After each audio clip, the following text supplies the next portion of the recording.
서울을 다녀온 뉴욕 사람들이 뉴욕보다 서울이 더 편했다는 후기를 며칠째 올리면서 발칵 뒤집어졌습니다. 이상한 건 이유였습니다. 그들이 먼저 꺼낸 건 궁궐도 음식도 야경도 아니었습니다. 처음 댓글은 비웃는 쪽이 많았습니다. 며칠 여행하고 서울이 더 낫다니 뉴욕 생활을 너무 쉽게 말하는 것 아니냐는 반응이 먼저 달렸습니다. 그런데 시간이 지나자 비슷한 후기가 하나씩 더 붙었습니다. 서울을 다녀온 뒤 뉴욕의 평범한 하루가 불편해졌다는 말이 이어졌습니다. 왜일까요? 그 이야기는 화려한 풍경이 아니라 아주 작은 생활 장면에서 시작됐습니다. 지금 시작합니다. 한국 최고라고 댓글을 남겨주세요. 여러분의 구독과 좋아요는 아주 큰 힘이 됩니다. 서울을 다녀온 뉴욕 사람들이 어느 날부터 이상한 말을 하기 시작했어요. 그 말들은 제가 진행하던 밤 라디오 방송의 문자창으로, 음성 메시지로, 방송이 끝난 뒤에도 남아있는 짧은 사연으로 연달아 들어왔습니다. 뉴욕에서 오래 살아온 사람들이었죠. 여행을 많이 다녀본 사람들도 있었고, 자기 동네의 위험과 편리함을 누구보다 잘 안다고 믿는 사람들이었습니다. 그런데 그들이 서울 이야기를 하면서 이상하게도 궁궐이나 음식보다 자기 손 이야기를 먼저 꺼냈어요. 처음엔 평범한 여행 후기인 줄 알았습니다. 서울에 다녀왔다면 궁궐이 아름다웠다거나 거리가 밝았다거나 음식이 인상적이었다는 말이 먼저 나올 거라고 생각했거든요. 그런데 사람들은 그런 말을 오래 하지 않았어요. 대신 서울에서 돌아오고 나니 뉴욕의 평범한 하루가 갑자기 피곤해졌다고 했습니다. 계산대 앞에서 문 앞 택배 알림을 보는 순간에 밤길을 걸을 때 자기 몸이 다시 조여드는 것 같다고 했죠. 한 청취자는 서울의 작은 가게 계산대 이야기를 남겼어요. 물건을 고르고 카드를 내고 영수증을 받는 동안 자기가 지갑을 움켜쥐지 않았다는 걸 나중에 알았다고 했습니다. 뒤에 선 사람이 얼마나 가까운지 재지 않았고 점원의 손끝을 계속 따라가지도 않았다는 거죠. 그런데 뉴욕으로 돌아와 동네 가게 계산대 앞에 선 순간 손이 먼저 지갑 쪽으로 갔다고 했어요. 그 짧은 동작 하나가 갑자기 너무 피곤하게 느껴졌다고요. 다른 메시지는 문 앞 택배에서 시작됐어요. 서울 친구 집 앞에 상자가 놓여 있는데 아무도 급히 들여놓지 않는 걸 보고 처음에는 자기 혼자 불안했다고 해요. 그런데 저녁이 되어도 상자는 그대로였고 친구는 그걸 특별한 일처럼 말하지도 않았다는 겁니다. 밤길 이야기도 이어졌죠. 어떤 청취자는 음성 메시지 끝에 이렇게 말했어요. 서울 밤길에서 처음으로 손에 힘을 뺐어요. 저는 다음 사연으로 넘기려다 손가락을 멈췄습니다. 그 문장이 야경보다 더 오래 남았거든요. 그래도 처음에 저는 꽤 자신 있었어요. 여행 후유증이죠. 하고 웃어넘겼습니다. 낯선 도시에서 며칠 쉬다 오면 자기 도시가 갑자기 거칠게 보일 수 있잖아요. 저는 속으로 조금 더 냉정하게 생각했죠. 대도시를 엽서처럼 비교하면 안 된다. 며칠 본 서울과 평생 사는 뉴욕을 같은 저울에 올리는 건 순진한 비교다. 그때 저는 정말 그렇게 믿었습니다. 저는 뉴욕을 사랑합니다. 이 도시는 제 일터이고 제 문장들이 자라난 곳이고 제가 매일 아침 커피를 들고 다시 걸어 나가는 무대입니다. 뉴욕에서 경계한다는 건 도시를 미워해서 하는 일이 아니에요. 계산대에서는 내 차례와 내 물건을 확인하고 문 앞 상자는 되도록 빨리 들여놓고 밤길에서는 뒤쪽 발소리와 건너편 불빛을 함께 듣습니다. 그건 겁이 아니라 대도시를 아는 태도라고 저는 믿어왔습니다. 그래서 서울을 칭찬하는 사람들에게도 마음 한쪽으로는 이렇게 말하고 있었어요. 여러분은 아직 도시를 생활로 본 게 아닙니다. 좋은 친구를 만났고 좋은 동네를 다녔고 낯선 언어 때문에 불편함조차 새로움으로 포장된 겁니다. 저는 라디오에서 부드럽게 말했지만 속으로는 거의 결론을 내려두고 있었습니다. 서울 찬양은 여행에서 돌아온 사람들이 잠깐 겪는 밝은 착각이라고요. 그런데 설명이 끝까지 가지 않았어요. 왜 그들은 궁궐보다 계산대를 말했을까요? 왜 쇼핑보다 문 앞 택배를 말했을까요? 왜 음식보다 밤길에서 풀린 손을 말했을까요? 여행이 남긴 감상이라기엔 그 장면들이 너무 생활 쪽에 붙어 있었습니다. 저는 그 점이 마음에 걸렸어요. 서울을 다녀온 사람들은 제가 평생 능력이라고 믿었던 기본 동작이 잠깐 사라졌다고 말하고 있었습니다. 서울이 완벽하다는 뜻은 아니었습니다. 어느 도시든 조심해야 할 순간은 있죠. 다만 그들이 말한 건 거창한 안전이 아니라 하루 중 너무 익숙해서 이름도 붙이지 않았던 긴장이 몇 번 쉬었다는 느낌이었습니다. 그날 방송이 끝난 뒤에도 저는 사연 하나를 다시 재생했습니다. 서울 밤길에서 처음으로 손에 힘을 뺐어요. 스피커에서 그 문장이 다시 흘러나오자 저는 칼럼 메모장에 밑줄을 그었습니다. 관광지가 아니라 계산대. 관광지가 아니라 택배. 관광지가 아니라 손. 편했다, 좋았다, 안전했다 같은 말은 지웠습니다. 대신 더 작고 이상한 문장들이 남았어요. 지갑을 안 움켜짐. 상자를 안 뛰어감. 밤길에서 손을 안 쥬. 메모들이 한 장에 모이자 질문이 바뀌었어요. 서울이 얼마나 멋졌느냐가 아니었습니다. 왜 뉴욕으로 돌아온 사람들이 자기 손을 다시 의식하게 되었느냐였죠. 사람은 특별한 풍경보다 매일 반복하던 행동이 흔들릴 때 더 오래 말합니다. 그래서 며칠 뒤 방송에서 그 사연들을 다시 꺼냈어요. 조금은 농담처럼 말했습니다. 서울 여행이 뉴욕 사람들에게 이상한 부작용을 남긴 모양이라고요. 문자창이 바로 움직였어요. 어떤 사람은 맞다고 했고, 어떤 사람은 과장이라고 했고, 또 어떤 사람은 제가 아직 모른다고 했습니다. 그중 한 문장이 제게 곧장 꽂혔어요. 그럼 직접 가서 확인해 보세요. 서울에서 뉴욕 사람들이 무엇을 안 지키게 되는지요. 저는 그 문장을 읽고 잠깐 말을 놓쳤습니다. 청취자 의견이라기보다 제 책상 위에 떨어진 검증 과제 같았거든요. 아니, 솔직히 말하면 도전장에 가까웠죠. 방송이 끝나고 저는 그 문장을 다시 적었습니다. 무엇을 안 지키게 되는가? 보통 여행 이야기는 무엇을 봤는지, 무엇을 먹었는지, 누구를 만났는지로 정리되잖아요. 그런데 이 질문은 반대였습니다. 서울이 뉴욕 사람에게 무엇을 새로 하게 했느냐가 아니라 무엇을 멈추게 했느냐는 질문이었어요.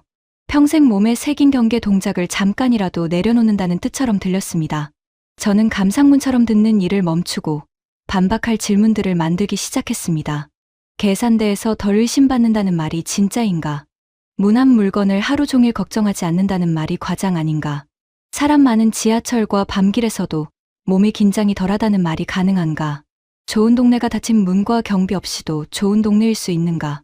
이렇게 적고 보니 제가 서울을 보러 가는 게 아니라 서울 칭찬을 시험하러 가는 사람처럼 보였습니다. 제가 가장 먼저 확인하고 싶었던 건 계산대였습니다. 가게 직원과 손님 사이에는 아주 짧은 확인의 시간이 있습니다. 물건이 제대로 찍혔는지, 카드가 제대로 돌아왔는지, 뒤에 선 사람이 너무 가까이 오지 않는지요. 뉴욕에서 그것은 무례가 아니라 자연스러운 습관입니다. 그런데 서울에서는 그 확인이 정말 줄어드는 걸까요? 저는 열린 매대 위에 물건이 놓여 있고 영수증이 아무렇지 않게 남아있는 장면이 무엇을 말하는지 직접 봐야 했습니다. 무난 물건은 더 이상했습니다. 저는 택배 알림이 오면 바로 시간을 계산하는 사람입니다. 지금 내려갈 수 있는지, 이웃에게 부탁해야 하는지, 상자가 밖에 얼마나 오래 있었는지 머릿속으로 먼저 세어보죠. 그 습관을 부끄러운 일로 만들고 싶지는 않았습니다. 다만 서울에서는 문 앞 택배가 하루의 배경처럼 놓여 있다는 말이 반복됐습니다. 특정 건물의 운인지, 특정 동네의 분위기인지, 아니면 사람들이 서로의 문 앞을 다르게 대하는 생활 방식인지 구분해야 했습니다. 다음 질문은 이동 중의 몸에서 나왔습니다. 출퇴근길 지하철은 어디서나 피곤합니다. 서울이라고 사람이 적을 리도 없고 밀리지 않을 리도 없죠. 그런데 서울을 다녀온 사람들은 혼잡함보다 긴장의 차이를 말했습니다. 가방을 당기는 속도, 손잡이를 잡은 손의 힘, 옆 사람과의 거리, 늦은 시간 편의점 불빛 아래를 지나갈 때의 걸음 같은 것들이요. 저는 퇴근길 지하철과 밤 편의점 불빛을 직접 통과해 봐야 했습니다. 마지막으로 남은 건 동네의 모양이었습니다. 좋은 동네가 닫힌 문과 경비 없이도 좋은 동네일 수 있는가? 뉴욕에서 좋은 동네라는 말은 종종 단단한 입구, 확인하는 사람, 조심스럽게 설계된 경계와 함께 떠오릅니다. 그게 나쁘다는 뜻은 아니에요. 많은 사람이 그렇게 자기 삶을 지키니까요. 그런데 서울 이야기를 보낸 사람들은 다른 그림을 말했습니다. 문이 열려 있고, 가게가 거리와 붙어 있고, 밤에도 생활의 불빛이 끊기지 않는 열린 생활권이 몸의 판단을 바꾼다고 했습니다. 질문 4개를 세우고 나니 제 의심은 오히려 선명해졌어요. 저는 아직도 그것이 착각일 가능성이 크다고 봤습니다. 며칠 머문 여행자는 도시의 어두운 면을 느껴봅니다. 안내해주는 사람이 있고, 좋은 동선만 지나고, 낯선 언어 때문에 불편함조차 새로움으로 포장되기도 하니까요. 전화 속 목소리만으로는 반박도, 동의도 할 수 없었죠. 그날 밤 저는 빈 원고 파일을 열고 칼럼 제목부터 적었습니다. 서울 여행이 뉴욕인에게 주는 착각, 쓰는 동안에도 저는 조금 웃었습니다. 제가 이길 거라고 생각했으니까요. 제목을 쓰고 나니 해야 할 일이 분명해졌어요. 열린 매대와 영수증, 문 앞 택배, 퇴근길 지하철, 밤 편의점 불빛. 그들이 내려놓았다는 동작이 정말 내려놓을 만한 것이었는지 확인하는 일. 그리고 가능하다면 그 모든 것이 여행자의 짧은 착각이었다는 것을 증명하는 일. 그렇게 저는 서울행 비행기를 예약했습니다. 서울에 도착한 다음 날 아침, 저는 일부러 유명한 곳보다 지하철역 출구 옆 작은 매장으로 먼저 갔습니다. 서울을 칭찬하던 청취자들이 반복해서 말한 건 궁궐이나 음식이 아니라 계산대였으니까요. 정말 도시의 감각이 바뀌는지 보려면 사진에 잘 나오는 장소보다 손이 먼저 움직이는 곳으로 가야 했습니다. 문이 열리자 커피 냄새와 냉장고의 낮은 소리가 먼저 들렸고 출근길 손님들이 좁은 통로를 익숙하게 지나가고 있었습니다. 처음 제 발을 멈추게 한 건 낯선 상품이 아니었어요. 낮은 매대 위에 립밤과 치약, 면도기 같은 생필품이 그대로 놓여 있다는 사실이었습니다. 투명한 문도 없고 직원이 열쇠를 들고 와야 할 잠금 장치도 없었죠. 뉴욕에서는 그런 작은 물건 앞에서도 먼저 호출 버튼을 찾는 일이 익숙했습니다. 직원이 올 때까지 기다리고 뒤에 선 사람의 한숨을 듣고 물건 하나를 꺼내는 일까지 작은 절차가 되곤 했거든요. 그런데 여기서는 손님들이 그냥 손을 뻗었어요. 립밤을 짚고 치약을 바구니에 넣고 면도기를 들고 계산대로 갔습니다. 너무 평범해서 아무도 그 장면을 신기하게 여기지 않았죠. 이상하게도 신기해하는 사람은 저 하나였습니다. 저는 물건 앞에서 손을 뻗다가 멈췄어요. 누가 막은 것도 아닌데 허락을 받기 전에는 이 물건에 닿으면 안 될 것 같은 느낌이 몸에 먼저 올라왔습니다. 결국 저는 계산대 뒤에 있던 직원에게 물었습니다. 이거 그냥 집어도 되는 겁니까? 직원은 잠깐 제 얼굴을 보고 웃더니 고개를 끄덕였습니다. 서울에서 취재 일정을 도와주던 통역자도 옆에서 말했어요. 네, 그냥 고르시면 됩니다. 그 말이 너무 당연하게 들려서 저는 오히려 더 어색했습니다. 아무 일도 아닌 행동을 큰 허락처럼 받아들고 서 있는 제 모습이 보였거든요. 저는 립밤 하나를 집어 바구니에 넣었습니다. 그 작은 물건이 손바닥에 올라오는 순간에도 손끝이 조심스러웠습니다. 마치 누군가가 제 손을 보고 있다가 지금 왜 그걸 집었느냐고 물을 것 같았습니다. 뉴욕에서 배운 습관을 나쁘게 말하고 싶지는 않습니다. 그것은 도시가 오래 가르쳐 준 생존의 동작이니까요. 다만 그날 서울의 작은 매장 안에서는 그 동작이 제 몸에 얼마나 깊게 남아 있는지가 먼저 보였습니다. 계산은 너무 조용하게 끝났어요. 직원은 물건을 찍고 저는 카드를 내고 영수증을 받았습니다. 봉투를 건네받는 손길도 특별히 친절하거나 특별히 무심하지 않았어요. 그냥 다음 손님으로 넘어가는 평범한 흐름이었죠. 그런데 제 몸은 그 흐름을 따라가지 못했습니다. 저는 영수증을 손에 쥔 채 출구 근처에서 잠깐 멈춰 섰어요.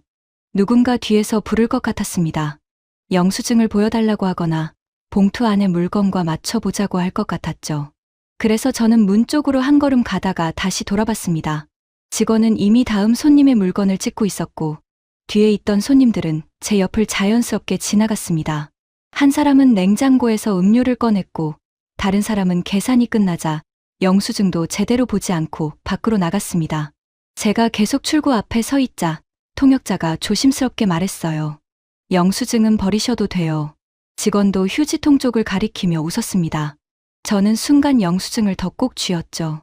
버려도 된다는 말을 들었는데도 제 몸은 아직 증거를 놓기 싫어했어요. 그 모습이 저도 민망해서 작게 웃었습니다. 물건 하나 산 사람이 왜 출구에서 재판을 기다리는 사람처럼 서 있었는지 그제야 제 눈에도 보였거든요. 그 순간 이상하게도 제 손에 남은 영수증만 장면을 붙잡고 있었습니다. 아무도 요구하지 않은 증거를 저 혼자 꽉 쥐고 있었던 겁니다. 출구 앞에는 저를 확인하는 눈이 없었고 뒤의 손님들은 저를 피해서 지나간 것도 아니었습니다. 그냥 자기 하루를 이어가고 있었어요. 저는 그제야 영수증을 접어 휴지통에 넣었습니다. 손에 들어간 힘이 조금 늦게 풀렸습니다. 매장 밖으로 나오자 저는 노트를 펼쳤습니다. 검증표 첫 줄에는 계산대에서 덜 의심받는다는 말이 진짜인가? 라고 적혀 있었습니다. 서울에 오기 전에 저는 그 옆에 틀렸다는 표시를 하게 될 거라고 생각했습니다. 여행자의 감상은 실제 생활 앞에서 금방 깨진다고 믿었으니까요. 그런데 그날 아침 제 펜은 곧장 결론으로 가지 못했습니다. 저는 확신 대신 물음표를 그렸습니다. 그 물음표는 서울이 완벽하다는 뜻이 아니었습니다. 작은 매장 하나로 도시 전체를 판단할 수 없다는 것쯤은 저도 알고 있었습니다. 하지만 처음으로 제 반박에는 작은 금이 갔습니다. 빠르게 살 수 있어서가 아니었습니다. 물건이 싸서도 아니었습니다. 그곳에서 저는 손님이기 전에 잠재적 문제로 세워지는 느낌을 덜 받았습니다. 그 차이가 생각보다 크게 남았습니다. 상점 안에서는 그랬습니다. 하지만 저는 곧바로 인정하고 싶지 않았어요. 계산대는 직원이 있고 손님들이 지켜보는 공간입니다. 그렇다면 아무도 지켜보지 않는 문 앞에서는 어떨까요? 남의 물건이 복도에 놓여 있고 주인은 보이지 않는 상황에서도 이 감각이 유지될까요? 그 질문은 그날 오후 숙소 엘리베이터 문이 열리자마자 제 앞에 놓였습니다. 복도에는 택배 상자가 여러 개 놓여 있었어요. 갈색 상자와 흰 봉투가 문 앞마다 기대어 있었고 어떤 것은 신발장 옆에, 어떤 것은 현관문 바로 아래에 놓여 있었습니다. 저는 순간적으로 걸음을 늦췄죠. 누가 이걸 두고 간 건지, 얼마나 오래 있었는지, 주인은 알고 있는지부터 생각했습니다. 저에게 문 앞의 상자는 늘 시간과 경쟁하는 물건이었으니까요. 저는 통역자에게 물었어요. 이거 주인이 잊은 겁니까? 관리실에 알려야 하는 것 아닙니까? 그는 상자를 한번 보고는 별일 아니라는 얼굴로 대답했습니다. 퇴근하면 가져가겠죠. 조금 있다가 가져갈 거예요. 그 말이 너무 가볍게 지나가서 저는 오히려 다시 상자를 봤습니다. 제가 무겁게 들고 있던 생각이 그 복도에서 혼자만 큰 소리를 내는 것 같았어요. 그래도 저는 쉽게 물러나지 않았어요. 혹시 문제가 생기면 제보가 될 수도 있지 않습니까? 하고 휴대폰을 꺼냈습니다. 상자들이 놓인 복도를 사진으로 남기려는 순간 통역자가 낮은 목소리로 말했어요. 그건 그냥 남의 택배예요. 사건처럼 찍으면 오히려 이상해 보여요. 저는 손을 멈췄습니다. 제가 택배를 지키려는 사람인지 남의 물건을 더 의심스럽게 만드는 사람인지 순간 헷갈렸죠. 뉴욕에서 배송 알림은 하루를 잘게 자릅니다. 지금 내려갈 수 있는지, 이웃에게 부탁해야 하는지, 현관 카메라가 제대로 켜져 있는지, 택배 보관함에 들어갔는지부터 확인하게 됩니다. 커피를 마시다가도 알림이 울리면 마음이 문 앞으로 뛰어갑니다. 그것이 과한 걱정이라기보다 여러 번 배운 현실적인 계산이었습니다.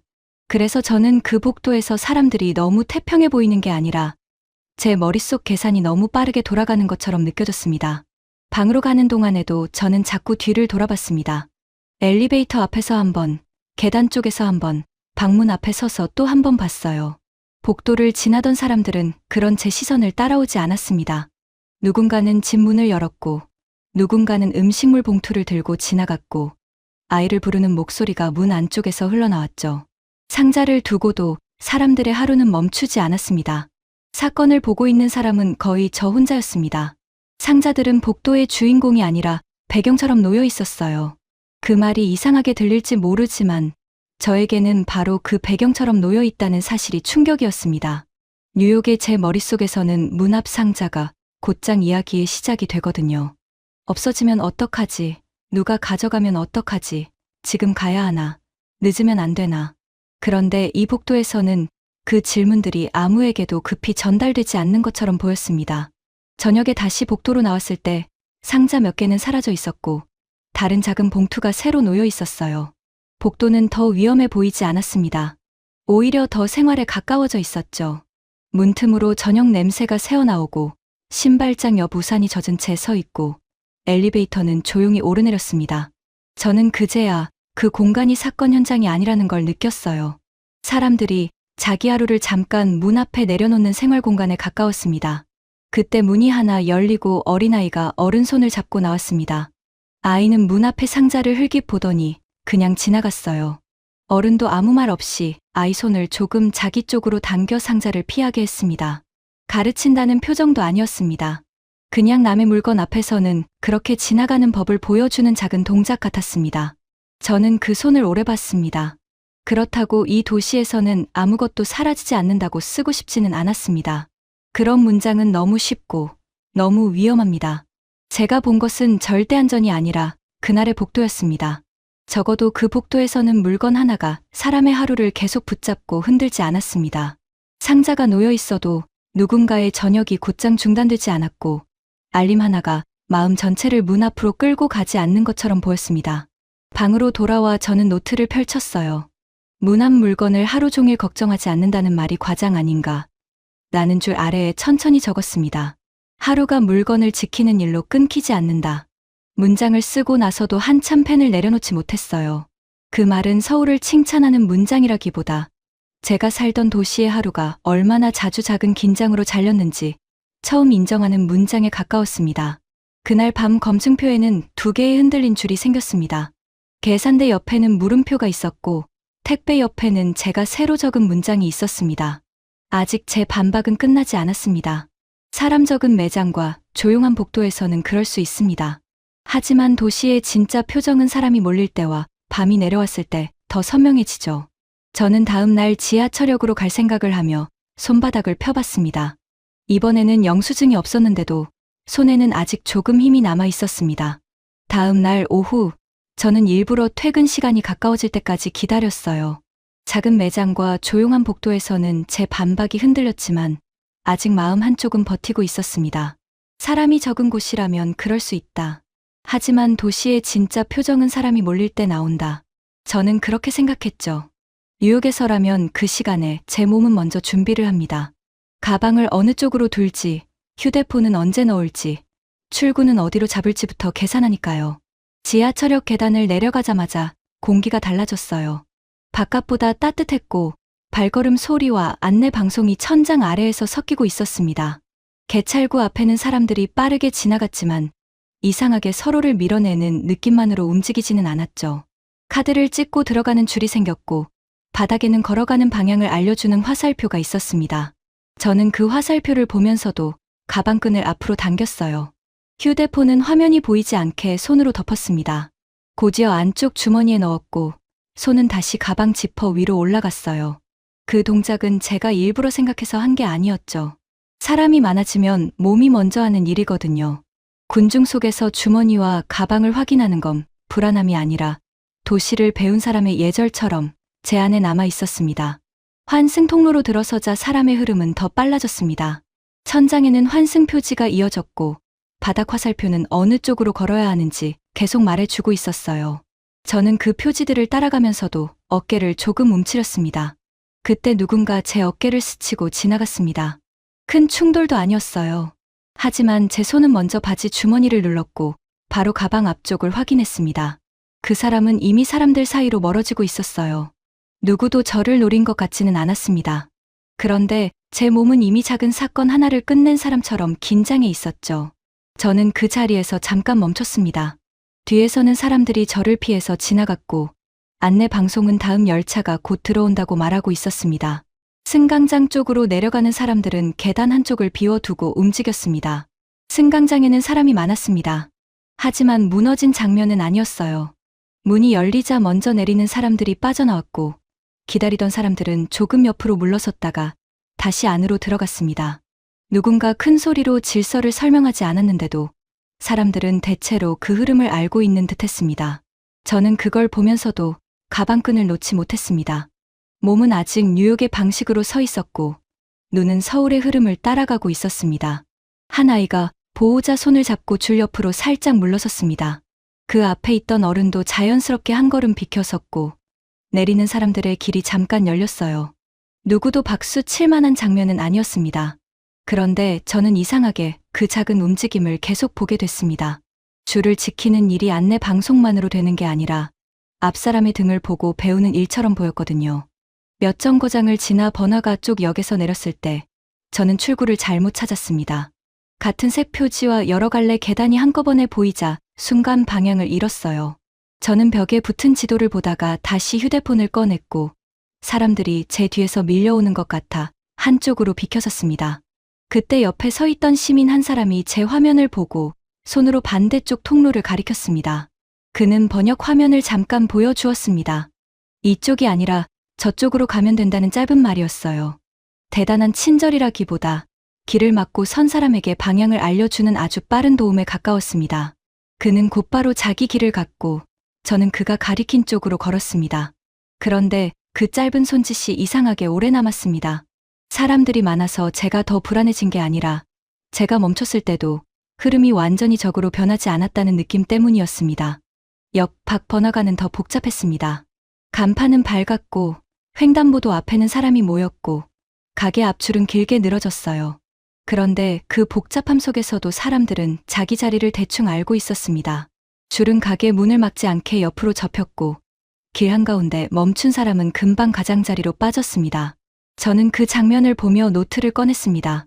처음 적어둔 문장은 서울은 사람이 적어서 편한가에 가까웠습니다. 하지만 그날의 답은 그쪽이 아니었어요. 저는 그 문장을 지우고 다시 적었습니다. 사람이 적어서 편한 게 아니었다. 사람이 많아도 도시가 나를 공격한다는 느낌과 꼭 같은 말은 아니었다. 그 문장을 쓰고 나서야 가방끈을 잡고 있던 손이 조금 느슨해졌습니다. 그렇다고 제가 서울의 군중이 늘 편하다고 말하려는 건 아니었습니다. 복잡했고 빠르고 처음 온 사람에게는 어렵기도 했어요. 다만 그 복잡함을 받쳐주는 표지와 줄, 사람들의 작은 양보가 있었습니다.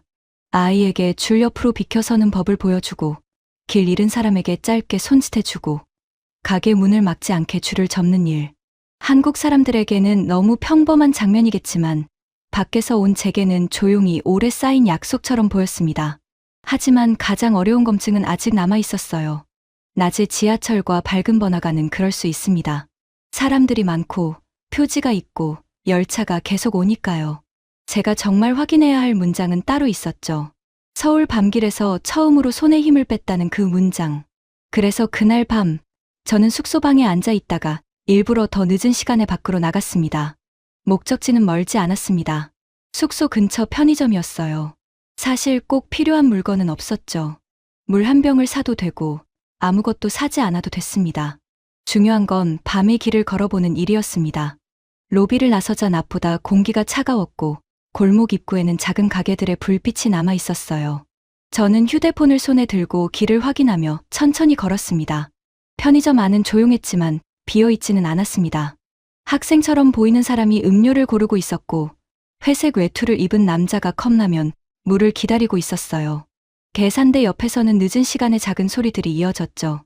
저는 물 한 병을 샀고 일부러 바로 숙소로 돌아가지 않고 조금 돌아서 걸었습니다. 제 몸이 어떤 반응을 하는지 보고 싶었어요. 돌아오는 길에 길을 헷갈렸습니다. 낮에 봤던 골목이라고 생각했는데 비슷한 간판과 닫힌 셔터가 이어지자 방향이 흐려졌어요. 저는 휴대폰 지도를 다시 보려다가 멈췄습니다. 그 순간 뉴욕에서 오래 배운 자세가 먼저 올라왔습니다. 휴대폰을 주머니에 넣고 열쇠를 꺼내 손가락 사이에 끼우고 뒤를 돌아봤습니다. 그건 겁이 많은 행동이 아니었습니다. 제가 아는 밤길의 기본값이었어요. 길을 잘못 들었을 때 손에는 휴대폰보다 열쇠가 있어야 하고 시선은 앞만 보면 안 됩니다. 발걸음은 느려지면 안 되고 밝은 길을 찾아야 합니다. 저는 그렇게 배웠고 오래 그렇게 살아왔습니다. 그래서 서울의 그 골목에서도 제 몸은 아주 자연스럽게 방어 자세를 만들었습니다. 그런데 골목 끝에 편의점 불빛이 보였어요. 조금 전 들렀던 곳과 다른 작은 편의점이었습니다. 그 앞 버스 정류장에는 가방을 맨 학생 둘이 나란히 서 있었고 양복 위솥을 팔에 건 직장인이 휴대폰을 보며 버스를 기다리고 있었죠. 길 건너편에서는 노부부가 천천히 걸어가고 있었고 늦게 문을 연 분식집 안에서는 주인이 의자를 정리하고 있었습니다. 위험이 전혀 없다는 뜻은 아니었습니다. 낯선 밤길에서 조심해야 한다는 사실은 어디서나 같으니까요. 하지만 그곳은 밤이 되었다고 생활이 모두 접힌 장면처럼 보이지 않았습니다. 사람들은 저를 둘러싼 배경이 아니라 자기 하루를 마무리하는 중이었습니다. 누군가는 버스를 기다리고 누군가는 집으로 가고 누군가는 가게 문을 닫고 있었습니다. 저는 그 장면을 보다가 제가 열쇠를 너무 세게 쥐고 있다는 걸 알아차렸어요. 손바닥 안쪽이 조금 아팠습니다. 금속 모서리가 손가락에 닿아 있었고 어깨는 아직 뒤쪽 소리에 맞춰 긴장해 있었죠. 저는 다시 한번 뒤를 돌아봤습니다. 그리고 천천히 숨을 내쉬었어요. 그 다음 아주 천천히 열쇠를 쥔 손을 폈습니다. 그 손이 펴지는데 생각보다 시간이 걸렸어요. 머리로 안전하다고 결론을 내린 뒤에 한 행동이 아니었기 때문입니다. 먼저 보인 것은 불빛과 정류장과 귀가하는 사람들의 흐름이었어요. 그 장면을 보는 동안 제 손이 조금 늦게 따라온 겁니다. 저는 열쇠를 주머니에 넣지 않고 손바닥 위에 느슨하게 올려두었습니다. 그것만으로도 몸의 자세가 달라졌어요. 숙소로 돌아와 저는 녹음기를 켰습니다. 밤길에서 안전하다고 판단해서 손을 편 게 아니었다. 손이 먼저 너무 세게 쥐고 있다는 걸 알아차렸고 그 다음에 천천히 풀렸다. 저는 그렇게 말했어요. 말하고 나니 초반에 들었던 청취자의 문장이 다시 떠올랐습니다. 서울 밤길에서 처음으로 손에 힘을 뺐어요. 그 문장이 이제는 감상이 아니라 몸의 기록처럼 들렸습니다. 그날 밤의 일만으로 도시 전체를 말할 수는 없습니다. 저는 그런 식의 결론을 경계해요. 다만 그 밤 제가 확인한 것은 있었습니다. 서울의 밤은 제 방어 자세를 조롱하지 않았고 동시에 끝까지 꽉 쥐고 있으라고만 요구하지도 않았습니다. 생활이 늦은 시간까지 이어지는 길 위에서 제 손은 잠깐 다른 선택을 배운 것 같았어요. 침대 옆에 노트를 놓고도 저는 한동안 불을 끄지 못했습니다. 낮에 군중에서 느슨해진 가방끈과 밤길에서 펴진 손이 같은 이야기인지 생각하게 됐거든요. 이 감각은 밤길 하나의 우연일까요? 아니면 서울의 생활권 전체가 사람에게 주는 더 큰 감각일까요? 다음 검증표의 빈칸은 그 질문으로 남아 있었어요. 다음 날 아침, 저는 노트에 남은 질문을 들고 다시 밖으로 나갔습니다. 밤길에서 열쇠를 쥔 손을 편 일이 정말 그 골목 하나의 우연이었는지, 아니면 서울의 생활권 전체가 저에게 다른 자세를 허락한 것인지 확인하고 싶었어요. 그래서 일부러 유명한 곳을 피했습니다. 지하철역에서 시작해 지하상가로 내려가고 다시 거리로 나와 카페와 공원 벤치, 약국과 편의점을 지나 버스 정류장까지 걸어보기로 했죠.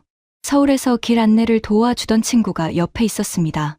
역에서 지하상가로 이어지는 통로에 들어서자 저는 먼저 걸음을 늦췄어요. 상점 앞 진열대가 통로 쪽으로 조금 나와 있었고 사람들은 그 사이를 자연스럽게 지나갔습니다. 저는 무심코 물었죠. 여기 그냥 지나가도 되는 곳입니까? 친구는 별일 아니라는 듯 대답했습니다. 그냥 길이에요. 그 말이 너무 짧아서 저는 오히려 한 번 더 통로를 봤습니다. 그래도 저는 쉽게 납득하지 못했어요. 아니, 상점 사이를 이렇게 지나가는데 허가를 받아야 하는 공간은 아닙니까? 제가 너무 진지하게 묻자 친구가 결국 웃었습니다. 허가라기보다 길이에요. 다들 지하철 타러 가고 물건도 보고 그냥 지나가요. 저는 그제야 제 질문이 조금 우스웠다는 걸 알았죠. 하지만 웃음 뒤에는 이상한 부끄러움이 남았습니다. 길 앞에서도 저는 먼저 자격을 찾고 있었거든요. 뉴욕에서 제 몸은 그런 공간을 그냥 길로 받아들이기 전에 먼저 경계선을 찾습니다. 사유지인지, 입주민 전용인지, 고객만 지나갈 수 있는지, 어디에 비밀번호가 필요한지부터 살피죠. 표지가 없으면 편한 게 아니라 더 조심스러울 때도 있습니다. 그런데 서울의 그 지하상가에서는 역과 가게와 통로가 한 장면처럼 붙어 있었습니다.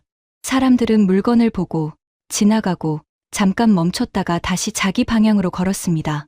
거리로 나와 작은 카페에 들어갔을 때도 비슷한 일이 있었어요. 창가 자리에는 겉옷 하나가 의자에 걸려 있었고 옆자리에는 가방이 놓여 있었습니다. 그런데 사람은 없었죠. 저는 순간적으로 주인을 찾아 두리번거렸습니다. 누군가 물건을 두고 간 건가 싶었거든요. 곧 그 사람이 계산대 앞에서 음료를 주문하고 있다는 걸 알았습니다. 그는 자리를 맡아 둔 채 잠깐 줄에 서 있었던 겁니다. 저는 그래도 마음이 놓이지 않아 직원 쪽으로 몸을 돌렸습니다. 혹시 저 가방 주인을 찾아야 하지 않을까요? 친구가 제 팔을 살짝 잡았어요. 주문하러 간 거예요. 곧 와요. 정말 잠시 뒤 그 손님이 커피를 들고 돌아와 의자에 걸린 겉옷을 아무렇지 않게 정리했습니다. 저는 급히 시선을 돌렸어요. 남의 걱정을 해주려던 얼굴로 서 있었지만 사실은 제가 제 불안을 처리하지 못한 거였죠. 그 장면이 대단히 감동적인 미담이라서가 아니었습니다. 오히려 너무 평범해서 저를 멈추게 했어요. 누군가의 가방이 잠깐 의자에 놓여 있고 다른 사람들은 그 앞을 그냥 지나가고 주인은 커피를 들고 돌아옵니다. 서울 사람들은 그것을 사건으로 부르지 않았습니다. 저는 그 평범함이 오히려 더 낯설었어요. 커피를 들고 밖으로 나오자 공원 쪽 벤치가 보였습니다. 노인 한 분은 장바구니를 옆에 두고 쉬고 있었고 아이는 보호자 옆에서 과자를 먹고 있었습니다. 양복을 입은 직장인은 휴대폰을 보며 잠깐 앉아 있었고 산책 나온 사람들은 천천히 지나갔어요. 저는 벤치 앞에서 또 멈췄습니다. 그리고 거의 습관처럼 물었습니다. 여기 앉아도 되는 곳입니까? 친구는 이번에도 짧게 대답했습니다. 그냥 앉으셔도 돼요. 저는 조심스럽게 벤치 끝에 앉았어요. 이상하게도 그 짧은 허락이 제 안에서 크게 울렸습니다. 사실 그는 저에게 특별한 허락을 준 게 아니었어요. 그냥 공원 벤치라고 말한 것뿐이었죠. 그런데 저는 그 평범한 벤치 앞에서도 내가 여기 있어도 되는 사람인지 먼저 확인하고 있었습니다. 그때 뉴욕에서 자주 보던 표지들이 떠올랐습니다. 입주민 전용, 사유지, 고객 전용, 비밀번호 필요. 모두 필요한 이유가 있는 표지들입니다. 뉴욕에서 그런 장치들은 사람을 괴롭히려고 생긴 것이 아니죠. 물건을 지키고, 건물을 지키고, 사는 사람들의 평온을 지키기 위해 만들어진 선입니다. 저는 그 사실을 압니다. 그래서 더 오래 그 선들을 존중하며 살았습니다. 하지만 그날 서울에서 제가 깨달은 건 다른 쪽이었습니다. 저는 좋은 동네를 생각할 때 너무 오래 닫힌 문부터 떠올리고 있었어요. 문이 많을수록, 경비가 분명할수록, 외부인이 쉽게 들어오지 못할수록 좋은 곳이라고 배웠습니다. 그런데 서울의 그 하루는 지하철역과 상가와 거리와 카페와 벤치가 서로를 부드럽게 넘겨주고 있었습니다. 좋은 동네가 꼭 성처럼 닫혀 있어야만 하는 것은 아닐지도 몰랐습니다. 약국에 들렀을 때 저는 다시 그 감각을 확인했습니다. 발에 붙일 밴드를 하나 사고 싶었는데 저는 먼저 안쪽을 둘러보며 직원에게 물었습니다. 이쪽도 손님이 그냥 들어가도 되는 곳입니까? 직원은 진열대 쪽을 가리키며 필요한 걸 고르시면 된다고 했습니다. 물건을 고르고 계산한 뒤에도 저는 영수증을 접어 손에 쥐었습니다. 하지만 아무도 그 종이를 확인하지 않았습니다. 편의점에서는 물 한 병을 샀습니다.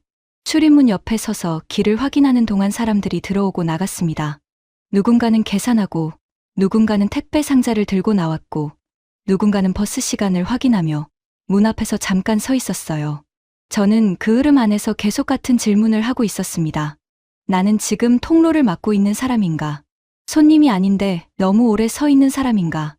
여기 있어도 되는 사람인가? 버스 정류장에 도착했을 때 그 질문은 더 선명해졌습니다.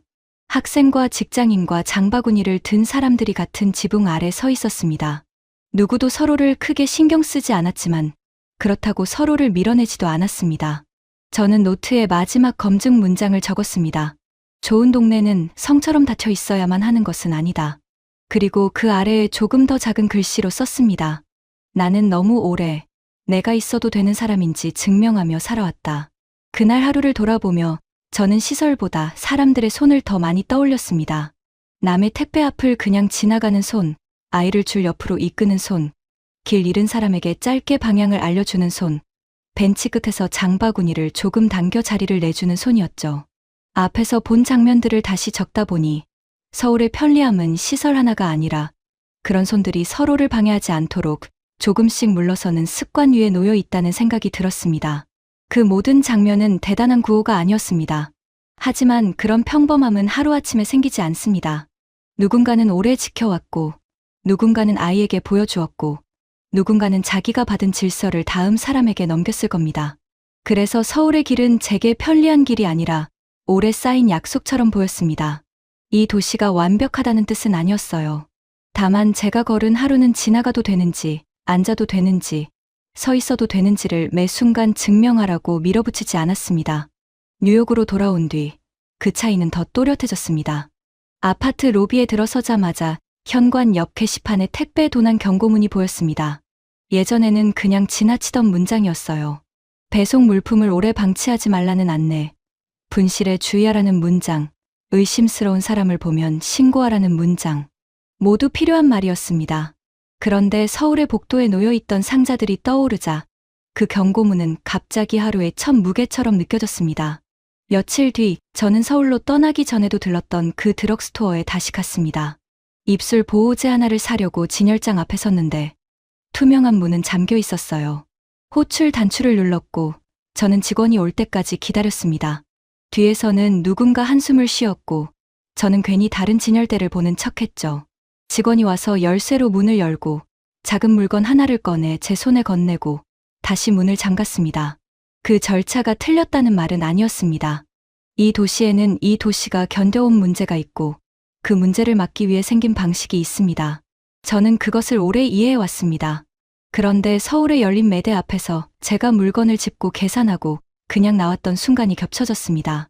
같은 물건을 사는 일인데 한쪽에서는 제가 손님으로 시작했고 다른 한쪽에서는 절차가 먼저 저를 둘러쌌습니다. 계산을 마치고 밖으로 나오려는데 제 손에 영수증이 있었습니다. 저는 그것을 꽉 쥐고 있었어요. 아무도 보자고 하지 않았는데도 몸은 이미 출구 앞에서 증거를 들고 있었습니다. 그때 서울의 계산대가 떠올랐습니다. 물건을 사고 영수증을 들고 멈췄지만 결국 버리셔도 된다는 말을 듣고 민망하게 웃었던 장면 말입니다. 저는 뉴욕의 출입문 앞에서 제 손을 내려다봤습니다. 손은 또 무언가를 증명할 준비를 하고 있었습니다. 지하철에서도 마찬가지였습니다. 사람이 많아지자 제 손은 자연스럽게 가방끈을 감았습니다. 밤길에서는 열쇠가 손바닥 안으로 들어왔고 뒤쪽 소리에 맞춰 어깨가 먼저 굳었습니다. 저는 그 행동들을 부끄럽게 여기고 싶지는 않았습니다. 그건 제가 뉴욕에서 살아온 방식이었고 수많은 날 저를 지켜준 습관이었으니까요. 다만 이제는 그 습관의 무게가 보였습니다. 라디오 방송으로 돌아온 날, 한 청취자가 메시지를 보냈습니다. 그래도 서울은 여행 후유증이었나요? 저는 잠깐 대답하지 못했습니다. 여행 후유증이라면 흐려져야 했는데 서울에서 본 장면들은 오히려 뉴욕의 평범한 하루를 더 또렷하게 만들고 있었거든요. 택배 경고문, 잠긴 진열장, 손에 쥔 영수증, 가방끈, 열쇠. 모두 제가 매일 들고 살던 것들이었습니다. 저는 마이크 앞에서 조용히 말했습니다. 제가 서울을 너무 쉽게 설명하려 했던 것 같습니다. 대도시를 모르는 사람들의 순진한 비교라고 생각했지만 서울에서 본 것은 순진한 감상이 아니었습니다. 남의 물건 앞을 그냥 지나가고 줄을 조금 비켜서고 길을 묻는 사람에게 손짓해주는 평범한 반복이었죠. 뉴욕을 덜 사랑하게 된 건 아니었습니다. 서울을 완벽한 도시라고 말하려는 것도 아니었어요. 다만 제가 능력이라고 믿었던 경계심이 꽤 무거운 짐이었다는 걸 인정해야 했습니다. 방송이 끝난 뒤 저는 칼럼 파일을 열었습니다. 처음 적어두었던 제목은 아직 그대로 남아 있었어요. 서울 여행이 뉴욕인에게 주는 착각. 그 문장에는 서울에 오기 전의 자신감이 그대로 들어 있었습니다. 저는 그 제목을 한 글자씩 지웠습니다. 화면이 비자 이상하게 조용해졌어요. 그리고 빈 줄 위에 새 제목을 적었습니다. 뉴욕인들이 서울을 더 좋다고 말한 진짜 이유. 손에 힘을 빼도 되는 도시. 마지막 문장은 오래 걸렸습니다. 서울이 완벽하다는 말은 아니었다. 뉴욕이 틀렸다는 말도 아니었다. 다만 도시가 사람에게 매 순간 방어 자세를 요구하지 않을 때 하루가 얼마나 가벼워지는지를 서울에서 처음 알았다. 저는 그 문장을 쓰고 손을 폈어요. 이번에는 누가 시켜서가 아니라 제가 제 기준을 내려놓기 위해서였습니다.